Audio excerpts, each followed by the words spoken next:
नमस्कार साथियों, स्वागत है आपका हमारे चैनल सीपी एजुकेशन में। आज हम आपके लिए फिर से जो बायोलॉजी की टेस्ट सीरीज हमारे चैनल पर चल रही है, उसका सेकंड वीडियो लेकर आए हैं। तो आप इस वीडियो को पूरा देखें। इस वीडियो में जो क्वेश्चन है वो बहुत मेहनत करके बनाए गए हैं। तो दोस्तों, सबसे पहले मैं अपना परिचय देना चाहता हूँ। मेरा नाम चंद्र प्रकाश डूडी है और मैंने बीएससी में इतने मार्क्स ऑब्टेन किए और एमएससी में इतने मार्क्स ऑब्टेन किए। इसके बाद मैंने रीट 2021 है वो प्रथम प्रयास में फर्स्ट अटेम्प्ट में क्लियर कर ली है और 89 परसेंटेज मैंने इसमें प्राप्त किए हैं बिना किसी कोचिंग के, केवल सेल्फ स्टडी और अच्छी बुक्स के बलबूते। तो दोस्तों, मैं आज आपके लिए जो बायोलॉजी की जो टेस्ट सीरीज लेकर आया हूं उसको आपको पूरा देखना है और अपना चैनल को सब्सक्राइब करना है ताकि अगले वीडियो आपको तुरंत मिल जाए, और साथ ही वीडियो को लाइक करना है।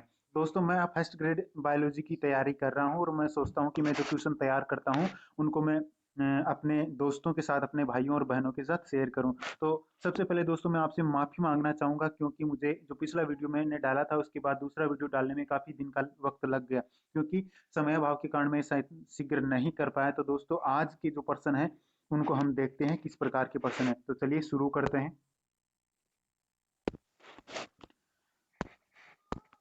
तो दोस्तों, ये जो क्वेश्चन है वो जो सेकंड चैप्टर है, क्लास 11 की जो पुस्तक है उसका सेकंड चैप्टर है, उसके एनसीईआरटी की बुक से मैंने ये क्वेश्चन बनाए हैं। इस चैप्टर, ये जो चैप्टर है थोड़ा लंबा है, इसलिए इसमें ज्यादा क्वेश्चन बन रहे हैं। तो ज्यादा लंबा वीडियो न बने इसके लिए मैंने इसको दो पार्ट में डिवाइड किया है। तो आज हम 10 क्वेश्चनों की बात करेंगे और कल हम एक और वीडियो 10 क्वेश्चन का डाल देंगे। तो सबसे पहला हमारा क्वेश्चन है, पोटैटो स्पिंडल ट्यूबर नामक रोग का एक संक्रामक कारक वीरोइड जो वायरस से भी छोटा होता है की खोज का श्रेय किसे दिया जाता है, यानी इसकी खोज किस वैज्ञानिक ने की थी। तो इसकी खोज करने वाले वैज्ञानिक का नाम क्या है? तो आप दोस्तों अपना जो क्वेश्चन है वो तय कर लीजिए। मेलविन केल्विन है, टियो डाइनर है, अल्फोंसो कार्टी है, एडोल्फ विर्चो है। अपना क्वेश्चन तय, उत्तर है, आंसर है वो तय कर लीजिए। और कमेंट बॉक्स में आपके कितने परसेंट सही हो रहे हैं ये आपको जरूर बताना है। तो इसका आंसर आपने तय कर लिया होगा, मैं इसका आंसर अभी आपको दिखाता हूँ। इस क्वेश्चन का आंसर है टियोडाइनर, यानी जो अपना वीरोइड है, वायरस है, वो उसकी वीरोइड की जो खोज है वो टियोडाइनर नामक वैज्ञानिक, जीव वैज्ञानिक ने की थी। तो दोस्तों, आप जो प्रश्न अगर आपने चैप्टर पहले पढ़ा है तो इसके जो प्रश्न है इसको सही करने की कोशिश कीजिए, धैर्य के साथ इनके उत्तर दीजिए, और जितने परसेंट सही हो रहे हैं उतने कमेंट में जरूर बताइए। और आपकी कोई समस्या है इस चैप्टर से संबंधित तो वो भी आप हमें कमेंट करें। अपना सेकंड जो क्वेश्चन है वो इस तरह से है, असत्य कथनों का चयन कीजिए। इस प्रश्न में आपको असत्य यानी जो गलत कथन है उनका चयन करना है। सबसे पहला है, लाइकेन प्रदूषण के बहुत अच्छे संकेतक हैं, वे प्रदूषित क्षेत्रों में उगते हैं। दूसरा है, वायरस में डीएनए के अंदर की ओर उपस्थित संरचना कैप्सिड कहलाती है। तीसरा हमारा जो कथन है वो है, एम.डब्ल्यू. बेंजरिनक ने वायरस की रवेदार अवस्था की खोज की थी। एक वायरस में डीएनए एवं आरएनए दोनों ही पाए जाते हैं। तो इन चारों कथनों में से कौन से गलत है, कौन से सही है, ये आपको निर्णय करना है। और उसके बाद में जो चारों ऑप्शन है उसमें से सही ऑप्शन का चुनाव करना है। यानी बी और सी गलत हैं, डी ए सी बी यानी सभी गलत हैं, डी ए सी ये तीनों गलत हैं, या बी और डी गलत है। तो आप सही आंसर का जो सिलेक्शन कर लीजिए, चुनाव कर लीजिए, तय कर लीजिए। उसके बाद अभी मैं आपको सही आंसर पर लेके चलता हूँ। तो दोस्तों, इसका सही आंसर है D A C B, B option इसका सही आंसर है। यानी सभी जो चारों ऑप्शन है वो रॉन्ग है और आपको अच्छी तरह से इनको याद कर लेना है। अगला हमारा क्वेश्चन है, वीटेकर की 5 जगत प्रणाली, जो 5 जगत प्रणाली आर एच वीटेकर ने दी थी उनमें से कौन सा वर्गीकृत नहीं है? निम्न में से किसको उसने शामिल नहीं किया? विषाणु को शामिल नहीं किया, विरोइड को शामिल नहीं किया, लाइकेन को शामिल नहीं किया, तीनों को ही शामिल नहीं किया, या विषाणु और विरोइड इन दो को शामिल नहीं किया। तो इस क्वेश्चन का आंसर दोस्तों आप तय कर लीजिए और अभी आपको आंसर दिखाता हूं मैं। इसका आंसर है A B C, D option. यानी इसमें जो तीनों ऑप्शन है उन्हीं को शामिल नहीं किया गया, तीनों को, न तो विषाणु को उसने शामिल किया, न विरोइड को उसने शामिल किया है, और न ही लाइकेन को शामिल किया है। तो दोस्तों, आपको ये प्रश्न किस तरह के लग रहे हैं, इसका स्तर क्या है, वो भी आपको कमेंट बॉक्स में कमेंट करना है और चैनल को जरूर सब्सक्राइब करना है नेक्स्ट वीडियो के लिए। और इस वीडियो का जो पहला पार्ट है इससे हमारी टेस्ट सीरीज का, वो चैनल पर उपलब्ध है, उसका लिंक है आपको आई बटन में मिलेगा, डिस्क्रिप्शन में भी दूंगा, और एंड स्क्रीन पर भी आपको देखने को मिलेगा। तो वीडियो आपको पूरा देखना है। इसके बाद अगला हमारा चौथा क्वेश्चन है, ब्रायोफाइटा, टेरिडोफाइटा व जिम्नोस्पर्म को किस जगत में रखा गया है? मोनेरा में रखा गया है, प्रोटिस्टा में रखा गया है, फंजाई में रखा गया है या प्लांटी में। यानी ये जो 5 जगत प्रणाली थी उसके 4 ऑप्शन हैं और उसमें से किस जगत में ब्रायोफाइटा, टेरिडोफाइटा व जिम्नोस्पर्म को रखा गया है ये आपको तय करना है। तो इसका आंसर अभी देखते हैं क्या है। इसका आंसर है दोस्तों प्लांटी, यानी ब्रायोफाइटा, टेरिडोफाइटा, जिम्नोस्पर्म, एंजियोस्पर्म और साथ ही शैवाल, ये जो हैं वो प्लांटी जगत में आते हैं। अगला हमारा क्वेश्चन है, ड्यूटीरोमाइसिटीज को अपूर्ण कवक कहा जाता है क्योंकि, यानी ड्यूटीरोमाइसिटीज जो फंजाई का वर्ग है उसको अपूर्ण कवक कहते हैं। क्यों कहते हैं, इसका क्या कारण है वो आपको इसमें चुनना है।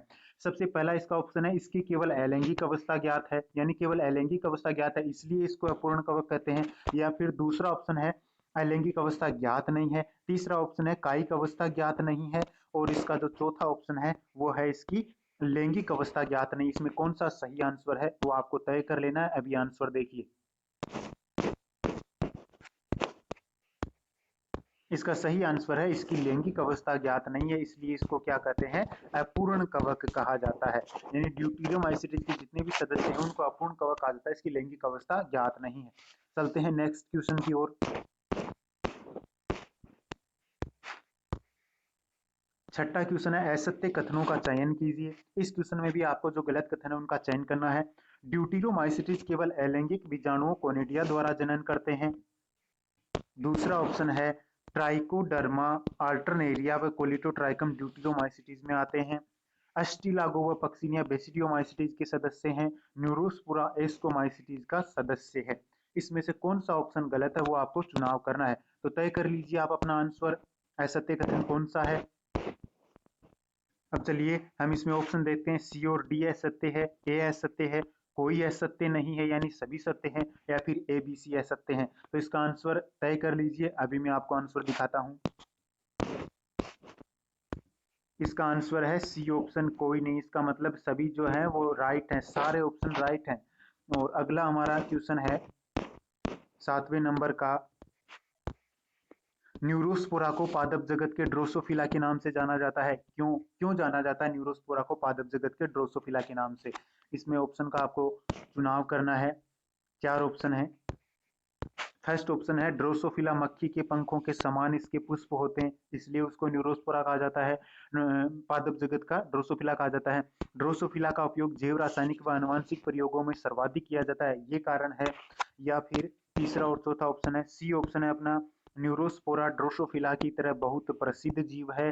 ड्रोसोफिला की तरह न्यूरोस्पोरा का उपयोग जैव रासायनिक व आनुवंशिक प्रयोगों में बहुत किया जाता है। तो ये अच्छा क्वेश्चन है, इंपॉर्टेंट क्वेश्चन है, रोचक क्वेश्चन है, इसको ये आपका सही हो जाना चाहिए। और आप जो है इसे अच्छी तरह से तैयार कर लीजिए। अगर पहले से तैयार नहीं है, आंसर तय कीजिए क्या इसका आंसर हो सकता है। चलो देखते हैं।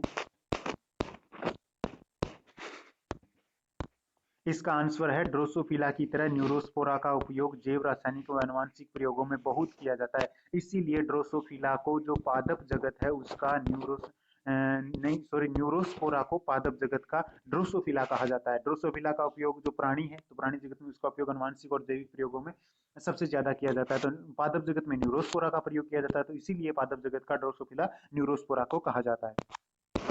अगला हमारा क्वेश्चन है, पेनिसिलियम से एक प्रतिजैविक औषधि का निर्माण किया जाता है, यह है। तो पेनिसिलियम कौन से इसमें वर्ग में आएगा, एक स्पंज है, एक शैवाल है, एक जीवाणु है या एक कवक है। कौन से वर्ग में आएगा, तय कर लीजिए आंसर। चलिए देखते हैं।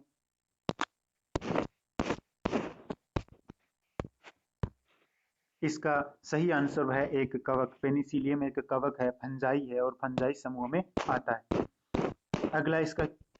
अगला प्रश्न है, केंद्रक युग्म अथवा द्विकेंद्रक अवस्था किस में पाई जाती है। शैवाल, कवक, जीवाणु, आवृत बीजी, ये अवस्था किस में पाई जाती है, केंद्रक युग्म यानी एन एन अवस्था, एन प्लस एन, जहां पर जो केंद्रक है दोनों का संलयन नहीं होता है, दोनों एक कोशिका में, एक सिंगल कोशिका में एन प्लस एन के रूप में उपस्थित होते हैं। तो ये अवस्था किस में पाई जाती है, ये अवस्था पाई जाती है आपके कवक में। कवक जो वर्ग है पादपों का, उसमें यह अवस्था पाई जाती है। अगला हमारा क्वेश्चन है, 10वां क्वेश्चन है, एस्कस व बेसिडियम बीजाणु कवकों में किस प्रकार के जनन के लिए उत्तरदायी है। किस प्रकार के जनन है, कौन सा प्रकार का जनन है एस्कस और बेसिडियम बीजाणु के द्वारा होता है। अलैंगिक जनन, लैंगिक जनन, कायिक जनन और सभी प्रकार का जनन। कौन सा जनन होता है इन बीजाणुओं के द्वारा? सभी प्रकार का। कायिक जनन होता है, लैंगिक जनन होता है, अलैंगिक जनन होता है। तो इसका आंसर तय कर लीजिए। सही आंसर देखिए, इसका सही आंसर है लैंगिक जनन। सही आंसर क्या है? लैंगिक जनन। तो दोस्तों अब जो वीडियो है हमारा समाप्त हो चुका है। इसी चैप्टर के 10 और क्वेश्चन आने वाले हैं आज या कल में। तो आप चैनल को सब्सक्राइब कर लीजिए और वीडियो कैसा लगा इसको लाइक करना है, डिसलाइक करना है, वो निर्णय आपको करना है। मैंने अपना काम कर दिया है, अब आपको अपना काम करना है। प्रश्नों को अच्छी तरह से तैयार करना है, याद करना है, चैनल को सब्सक्राइब करना है और वीडियो को लाइक करना है अपने निर्णय के आधार पर, न कि केवल मेरे कहने के आधार पर। प्रश्न कैसे हैं, कितने सही, ये कमेंट में बताना है और कोई प्रॉब्लम हो वो भी हमारे साथ कमेंट में साझा करनी है। और दोस्तों आपका फिर से एक बार धन्यवाद करता हूं कि आप हमारे चैनल पर आए, चैनल को विजिट किया, प्रश्नों से आपको कुछ मदद मिली, तो बहुत अच्छा है। वीडियो देखने के लिए बहुत बहुत धन्यवाद।